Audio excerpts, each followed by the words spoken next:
Hola xics i xiques, anem a aprendre quins són animals domèstics, quins són animals salvatges. Diu, comencem a llegir per ací. Dels animals obtenim aliments, materials, ajuda, companyia, punts suspensius. Els animals domèstics són els que crien, cuidem o viuen amb nosaltres. No sols són els gossos, també són les gallines, les vaques o els porcs. Per què? Perquè nosaltres els criem i els cuidem. Però els animals salvatges són els que viuen lliures. Són salvatges, per exemple, la papallona, un mussol o una sangrantana. Què anem a fer avui? Anem a encerclar de verd els salvatges i de roig els domèstics. Segurament a mi no em deixa, així que a soles vaig assenyalar de verd els salvatges. Els demés, la resta, seran animals domèstics. La gallina, com hem dit abans, és un animal domèstic. El cavall, com hem dit, sí que se cria, el criem. És més, la carn de cavall moltes vegades la mengem. El gins és un animal salvatge.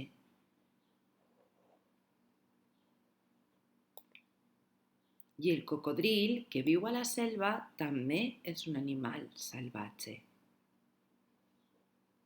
Sin embargo, el carranc i el porc són animals domèstics, encara que el carranc moltes vegades no sempre està en cautivitat i el podem considerar un animal salvatge. Vaig a intentar assenyalar en roig, però sabeu que moltes vegades se nos borra. I ara ni siquiera nos deixa canviar. A veure, el porc, que és un animal domèstic. Uau! Així sí que em deixa. El cavall és un animal domèstic i la gallina és un animal domèstic. ¡Qué meravella! I ara hem d'escriure ací cada nom de cada animal. Jo vos vaig a posar uno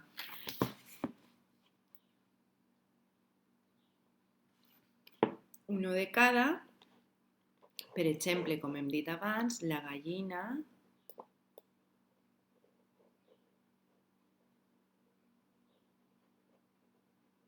és un animal domèstic. Bueno, vinga, continue. El cavall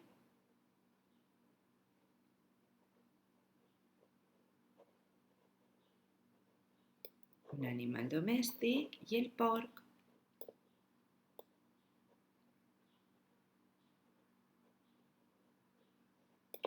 és un animal domèstic. Vale. Ja que ens ha deixat abans, vaig a canviar ara i els salvatges els vaig a escriure de verd. Vosaltres també podeu escriure-lo de colorins, però si no, doncs en el llapis. El gins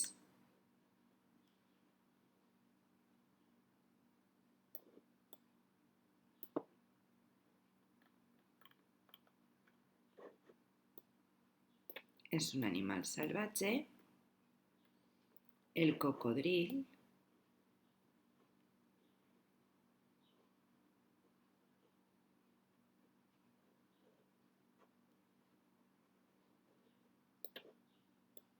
és un animal salvatge i el carranc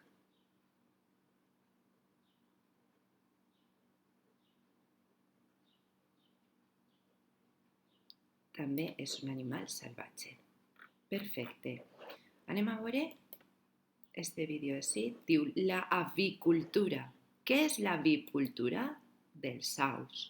L'avicultura és la ramaderia dedicada a la cria dels aus. Les persones que crien diverses aus, gallines. Crec que no puc manejar la rata. Tornem a començar per a veure si ens deixa. L'avicultura. L'avicultura és la ramaderia dedicada a la cria dels aus. Les persones crien diverses aus, gallines, contítots, ànecs, oques i estruços. De mi i d'altres aus obtenim principalment carn, ous, però també obtenim plomes per a fer farcits, coixins, edredons, com un edredó de plomes d'oca. Fins i tot utilitzem la pell dels estruços per a fer bosses i coses boniques.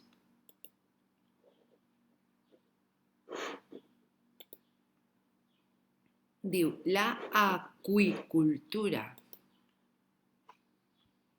L'aqüicultura és la cria de peixos i altres animals aquàtics per a consum humà. Ens crien perquè us aportem una carn rica en proteïnes i en greixos essencials com omega-3 i en minerals que estem deliciosos.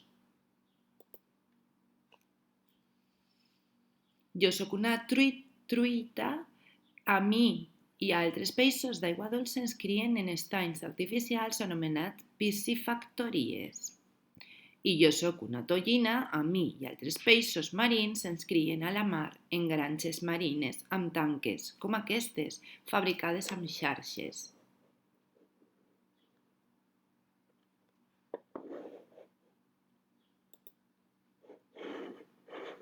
Ja sabem un poquet més.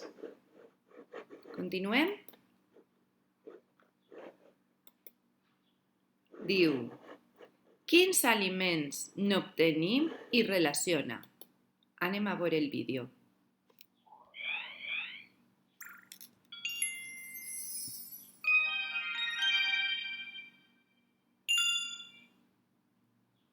Així s'obté la llet. Les vaques produeixen la llet.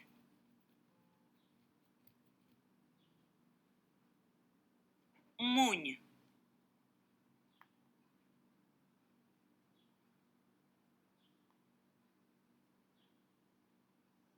Tractament.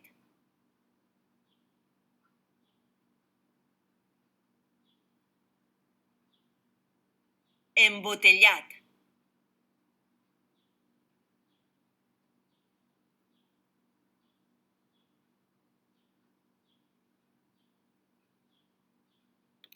Molt bé. I ara anem a veure l'altre vídeo. Les mascotes.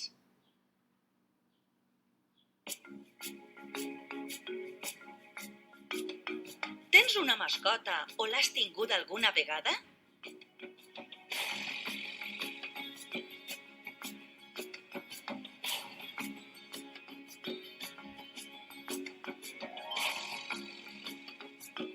No conec cap xiquet que no vulga tindre un gos de mascota. Però els pares, les persones majors, no sempre accedeixen a tindre un animal a casa. Voleu que us diga un truc per aconseguir-ho? No dic que funcione sempre, però és un truc molt bo.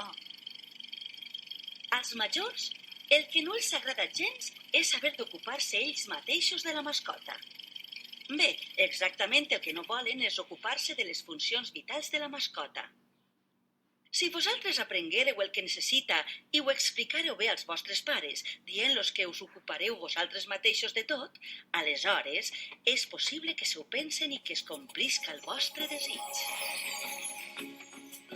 Tindre una mascota és una cosa molt educativa per a qualsevol xiquet. Em referisc als xiquets que assumeixen la seva responsabilitat de cuidar la mascota. O siga, els que complixen perfectament amb els seus deures. Passejar-la tots els dies, mantindre-la neta, també el lloc en el qual viu, clar. Em referisc a les catifes i als pipís i a les caques.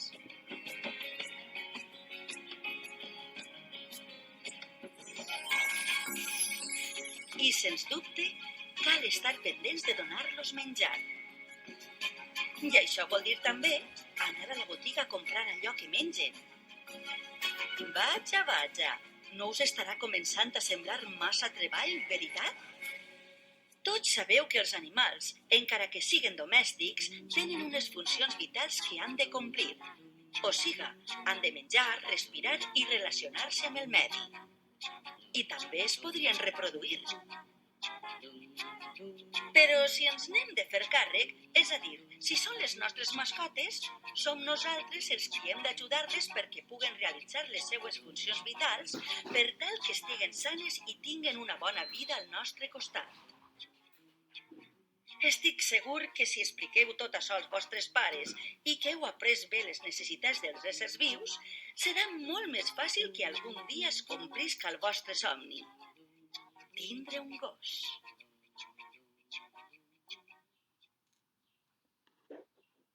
Molt bé, molt xuli el vídeo. Anem a començar a treballar. Diu, quins aliments obtenim de la gallina? Què penseu que ens dona la gallina? Molt bé, ous.